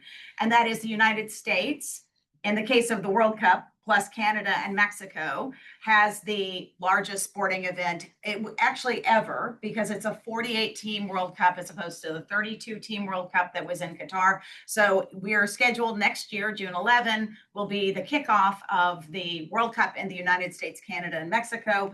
The World Cup, the majority of those games are actually hosted in the US. And I think it is fair to say that Donald Trump, as with the Club World Cup, will be weaponizing the World Cup to gloss over very serious human rights abuses in the United States, but then also to project a image abroad of strength and domestic power. And that is really the definition of sports washing. I should also say that Los Angeles, the city of Los Angeles, will host the 2028 Olympics. So this is really the first time since since Russia hosting the Winter Olympics and the World Cup that a country has hosted both. So Los Angeles has the perfect storm of both the World Cup, it's a host city for the 2026 World Cup, and the Olympics in 2028. And all of these will happen under the Trump administration. And I should say at Human Rights Watch, what we work on is we work to identify risks. It's known as human rights due diligence in business and human rights. So we work to pressure FIFA to identify the risks, for example, around the World Cup in the US, Canada, and Mexico. We've focused on the US because the risks are growing greater by the day. What those risks are to people who would come to the United States. So that would be if you're planning to come from outside, there is a series of visa bans. So you may not be allowed in the country. That would cover Iran. Iranian fans, particularly women fans, have been banned for 40 years from going to stadiums in their own country. Their fans love to travel and cheer the men's national team when they are able to. They will not be welcome in the United States. So we have visa bans, possibly for as many as 50 countries. There will also be enormous dangers to people inside the US. And I think we are seeing the militarization of urban areas. And I brought a little Human Rights Watch report as an example of what we do. This is a report on excessive force against LA protesters. But just to give you a sense of what's going to happen with the MAGAization or the Trumpization of these events, you could have a perfect storm of ICE fanning out and arresting workers who are in hotels and others who were in status legally in the United States, but their status has been changed unilaterally by the Trump administration. So remember that when someone applies for asylum in the US, you actually are legal. You then, after a certain period, can get a social security number and a work permit, and you can work legally. But the Trump administration has been sending out notices that people are not even allowed to go before a judge. So the Trump administration is making people who have been legally in the United States, out of status, but here legally, illegal, and deporting them. So this is a pattern we expect to see accelerate between now and the World Cup. That could cause danger in communities. The World Cup will not take place without a number of sectors, and they're all likely to be affected. journalists who want to come to the United States, if you have possibly written an article that the Trump administration doesn't like, you might be requested to download the contents of your phone when you arrive in the United States. The sort of thing we actually would only expect to see in China or Saudi Arabia or the UAE. So that's entirely new. The risks to workers, obviously the World Cup will not happen without workers, many of whom are themselves or who have family members who are out of status. So that is a danger to those communities. So for communities, if communities protest the ICE and Homeland Security arrest, the communities could themselves be subject to violent reprisals by militarized security forces in the United States. And I would say also the lawyers and others doing these cases have you know, to the point, to Rodney Dixon's point about lawyers in the United States, lawyers who are taking these cases, students and others have been subject to reprisals by the Trump administration. So this is a speed round through sports washing, but I think at Human Rights Watch, we always try to come up with solutions. And I do want to say that we have formed a number of coalitions. So ahead of the world, well, first of all, there's a Sport and Rights Alliance formed in 2015. We have Rachel Causey, who's our communications director, here from the Sport and Rights Alliance, which includes Amnesty International, Human Rights Watch, trade unions, athletes, trade unions, survivor groups, the Committee to Protect Journalists, RSF, and others. So working in alliance means that you are less likely to be targeted directly, and it provides safety for those who, whistleblowers and others reporting abuses. Journalists, you know, I saw you wrote a piece with the great Tariq Panja. Many of the sports journalists treat these organizations like FIFA or the IOC as continuing criminal organization and have done a very important role interviewing migrant workers and others about the conditions that they've experienced. Athletes are the product being sold. So they can be targeted, and they have been. They can speak. They have been targeted, but athletes do not surrender their right to free speech. It will be easier if they speak together rather than individuals speaking and then never playing football or tennis or another sport ever again. Retaliation does happen. And then I would say fans. Fans also are the product being sold. And I was really glad for the example of Newcastle United. The Newcastle United fans against sports washing are still at it. And I think that says that there is not this monoculture where whatever FIFA says goes, and where money is not the highest, is not the end of the story. I also would say that there is around the United States a group called Dignity 2026, was founded in 2018, back when we did the human rights risk assessment together with FIFA. James referred to the days when we believed that they were prepared to uphold their human rights obligations. So there are a number of alliances that includes the NAACP, the AFL-CIO, Human Rights Watch, Amnesty International, the ACLU, right? You need the lawyers to litigate some of these cases. So I think these alliances are one answer to what you do. The other thing is the system and the framework. When we started this work back in the 1990s, the UN Guiding Principles on Business and Human Rights did not exist. So most of the sponsors of these events, I think with the exception of some of the Chinese mainland sponsors and Aramco, have adopted the UN Guiding Principles on Business and Human Rights. They have human rights directors, and they have human rights obligations as they underwrite these events.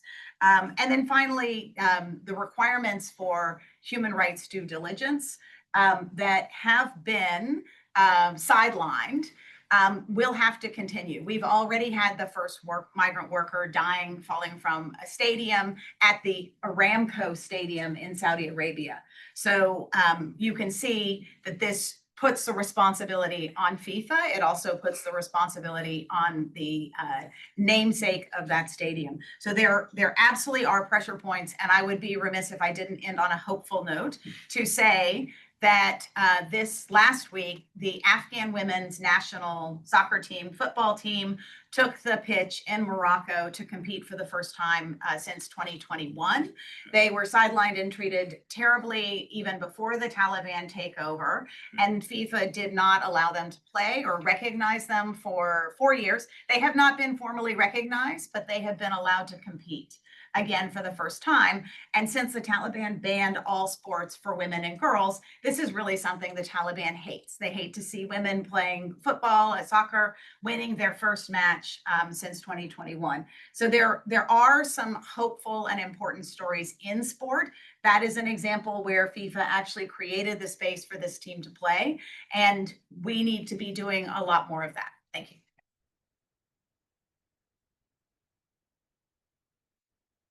Thank you. Very good, Minky. And before we open the debate, I would say something very brief also to try to look at the law, if the law can help us, and how can we look also at things a bit in a longer term perspective. And of course, I must associate myself to what Minky has said about the testimonies by Ahmed and Matthew, because, we are giving a lot of numbers. We disagreed, or maybe I wasn't updated, or maybe the NYCBA has a too big number. I don't know if it's 11 million or 14 million internally displaced persons and refugees in Sudan. The reality is that people get torture and they have a name and they have a surname, but we don't know their name and surname. We know sometimes the name of the perpetrator or the alleged perpetrator because we believe in the presumption of innocence. But in the case of Matthew, he lived what he lived on his own skin. So thank you, Matthew, for bringing your voice with us. And I think the brother of Ahmed should be immediately released. Let's be honest here. I don't have anything against my university having a very big campus in Abu Dhabi. As long as there is the possibility for young citizens of the Emirates to be exposed to culture, to education. Of course, law and human rights are not taught, are not part of the syllabus. There are other disciplines that are, taught at NYU Abu Dhabi. But I think exposing thousands of young people to our culture or the global culture, let's put it like that because it's a global school, could in the future bring about those reforms that are necessary, those that are predicated in letters that everyone should be able to send to the president, to the prime minister, to the king, to whoever rules any given country. So these are our universal human rights. We are all born equal in dignity and rights. That's the Universal Declaration. And we need to continue to fight on this. So that's the small contribution of this type of event. And I'm very happy that very prominent students are here in the room. I'm not mention her, but she's very prominent, that all of us can think that we can do something, as Human Rights Watch is doing, as journalists are doing, as lawyers are doing, not Clifford Chance. There's a branch in Saudi Arabia. I don't know what the partners in London are doing, but I'm very ashamed of what they have done. Very, very, they've lost a lot of credibility. Let's say that they have lost a lot of credibility because they have produced a report that one of the best law firms in the world should have never produced. Yep. So that's also big. How many clients have they lost? We don't know yet, but we will see. The issue is, in my view, is that we have to play our part. Now, unfortunately, the guidelines on business and human rights, and these are businesses. FIFA is a business. It's a non-for-profit under Swiss law. But come on, is it a non-profit? All right? Like IKEA is a stichting under Dutch law. Technically a non-profit. It's the largest furniture company of the world. It's a Swedish company owned in the Netherlands because they have good laws, and that's it. But, so we have, they are, however, these guidelines, they are targeted to companies. Companies have a due diligence duties under international law. Yet, the only bodies that can enforce the law against them is not any international body, because that their responsibility for breaching human rights standard is on the side of the state in which they're incorporated. So what we have to apply is the good old law of state responsibility. there cannot be retortions or countermeasures against companies. They have to be against the states within the framework of which these companies are operating. Whether we like it or not, that's still the law that we are applying. So at least the international law that we are applying.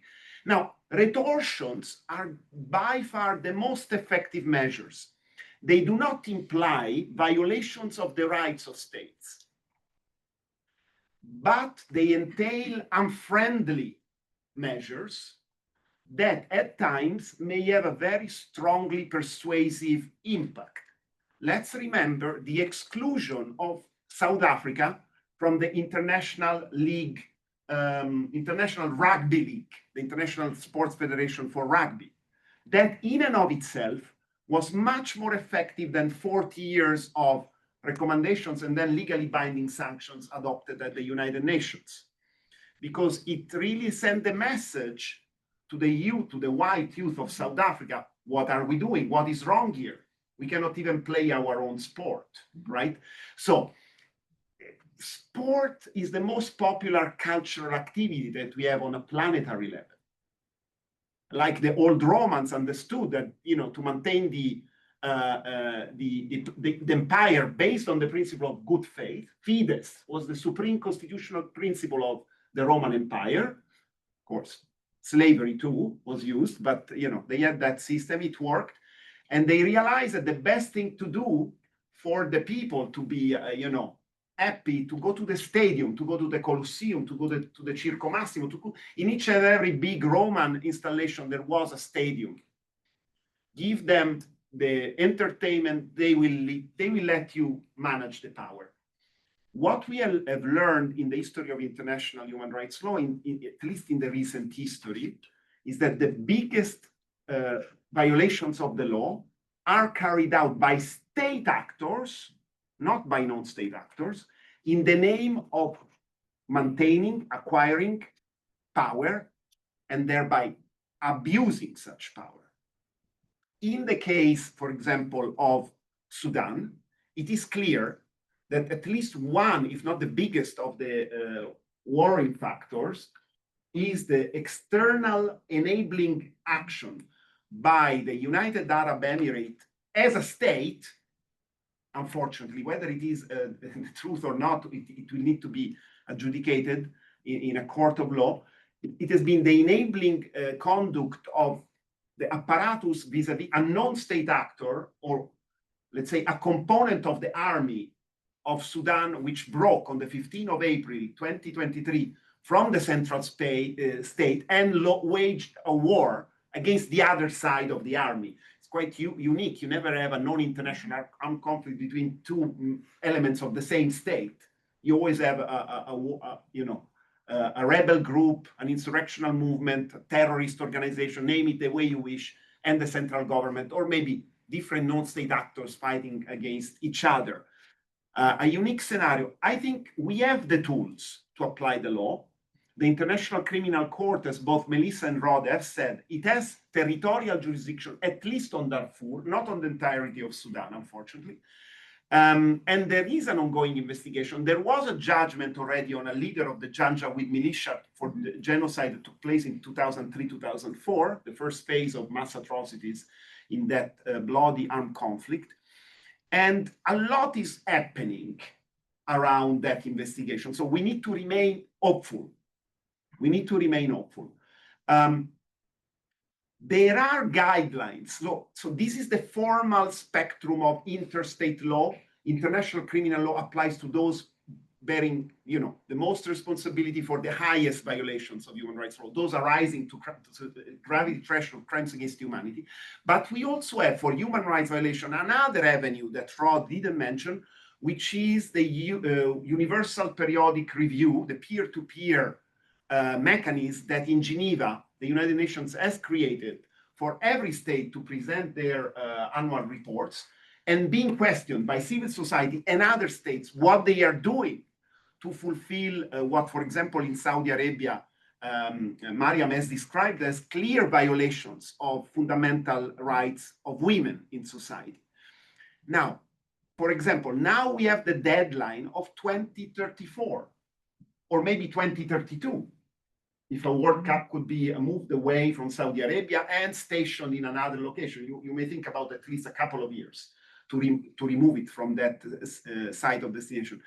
There should be ways and means to pressure before in the Geneva system, through the court of public opinion, to pressure the Saudi government to reverse from the current policies and allow women, for example, to purchase tickets, go to the stadium, take their own decision regarding their family life, their work conduct, their workplace activities, not to be subjected to abuses of power, harassment, and other forms of inhuman treatment. So many reforms are possible, not only the one that have been presented, uploaded, and then, as we heard from Dr. Aldossari, not enough to fulfill gender equality and women's rights. That's only one example. I could continue, but the idea is that time is on our side. These decisions are not happening forever. And the final point is, brings me to the son of Azadeh, who is 15. So he's still very young. My one is 18. He's already starting to understand that he will never wear a t-shirt Fly Emirates. Okay, he likes the teams, but he will buy the t-shirt without the Fly Emirates. And you know, my favorite sport is cyclism, and every time I watch the Tour de France, I'm almost crying because in my heart, of course, but still I watch, I continue to watch. Because you know, the big champion, the greatest champion on the planet in global sports, his name is Tadej Pogacar, is running for UAE, the name of the state as the team. I mean, it's a shameful situation. The Equipe has written on it, will continue to write on it, and this is the biggest paper in France, and we have hope that this will continue to happen. And one day, Mr. Pogacar, or maybe Mr. Mbappe, will ask their managers, their presidents, why do we need to have that name on our shirt? Please, let's ask them to free the brother of Mr. Al-Nuaimi, well, to change the laws, or to, if you're a Manchester City player, the same can happen to the champion in question. I don't know them so much. Maybe some other people can do. Maybe Pep Guardiola, the manager, can do the same and ask the question: why should we have that sponsorship or that property if they don't release? If they would release all these political prisoners, yeah, we will be happy to do so, and so on and so forth. So we have a role to play. These systems cannot continue without our support. So that's why what we are doing here is so important. If we don't know the problem, how can we address it? And we have an important part to play here at NYU, in the US, in Europe, and the rest of the world. So thank you very much for being here. We have a few moments. We still have 3 minutes for questions. Patty, go ahead. Patty. My question is for Nikki. I don't know if you go by doctor or something. I go by Nikki. Okay. My question was like, how do we hold like sports teams, especially here in the US, accountable with the Dodgers, and how they just won the World Series? And growing up in Southern California, you know, I love the Dodgers and everything, but about how they're also like sports washing with their huge win, but also how, you know, the land they got, the Dodger Stadium, they kicked out the Hispanic community. And then their owner of the Dodgers has stake in ICE and other companies that ICE uses, and also about how they like kicked out a singer who sang in Spanish, and they have been ticketing people who wear things about ICE in their stadium. And so I know the World Cup is going to be in LA, and the Olympics is going to be in LA, and so how they're kind of becoming complicit to President Trump's like agenda, like what do we do towards that, I guess? Thank you. That's a terrific question. And I will say, and this was really a theme of every speaker today, it is that sports is really the last unaccountable area. I think for a long time, business was unaccountable, you know, children in China sewing your soccer, sewing, workers' rights. For many years, businesses could say, well, that was my subcontractor, and it's nothing to do with me. It's not child labor in my beverage supply chain. But I think that has changed. And I think this is what you've heard described today as a process of imposing international standards and international human rights law on a very unaccountable, very rich system that weaponizes, people's love, right? People love sports. I love tennis. You confessed your sport love. I love tennis. I was very upset. And so was Chrissy Everett and Martina Navratilova when women's tennis brought its flagship tournament to Saudi Arabia. So I think, I do believe that fans can speak out. One notable thing that I think happened was that ICE was hanging around Dodger Stadium in the parking lot in June at the time of the Club World Cup and were asked to leave. And I think corporations have a responsibility to their customers, their fans, and their communities. And I think, one of the great challenges is that the Trump administration has been punishing companies, has been punishing law firms, and those who stand up. But I think the companies, and particularly the sponsors, are going to have to stand up together. I think the stadium owners and the stadium owners depend on their communities, right? This World Cup in the United States, Canada, and Mexico will not be delivered without migrant workers, without athletes. We talked a little bit about athletes, but I would say also entertainment. Bad Bunny is going to be playing, you may have heard, at the Super Bowl. And, Kristi Noem says that ICE will be crawling all over to arrest people. Arrest who? I mean, I think the people who are ticket buyers, we are the consumers, we are the customers, and we can demand that the stadium owners do better. We can demand that the sponsors do better. We can demand that FIFA do better. And I really do have a lot of faith and confidence in athletes. We have seen athletes take a stand either as team. One of my favorite images, it's actually on my LinkedIn profile, is the German men's national team. When the DFB, the German National Football Federation, wouldn't defend workers' rights in Qatar, the players silently put the word human rights in the t-shirts and stood arms locked together. Lewis Hamilton, the driver, we've talked about Formula One in Azerbaijan, Formula One in Bahrain, Formula One in Saudi Arabia, Formula One in the UAE. So, and yet the driver, Lewis Hamilton, made a choice to wear a rainbow helmet in solidarity with LGBT people who face discrimination and actually aren't allowed to exist in law or policy or culture in a place like Saudi Arabia. He also wears it in Florida, where LGBT people also face discrimination and harassment. So I would really want us to end on a hopeful note of what is possible.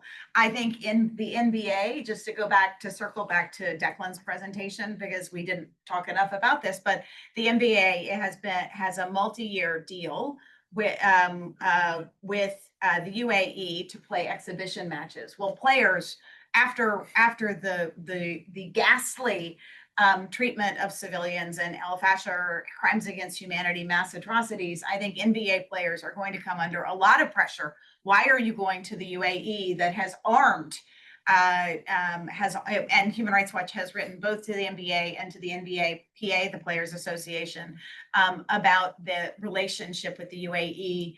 Really, players are not responsible for the sale of arms and very sophisticated giant drones to the RSF in Sudan. However, they can use their leverage. And I imagine that there's some of them who are horrified and maybe, you can sit it out, right? You don't have to go to the UAE to play ball. Absolutely. All right. Thank you so much for being with us until so late. There is a lot of work to be done, so thank you. Thank you. Sorry, I didn't mean to take the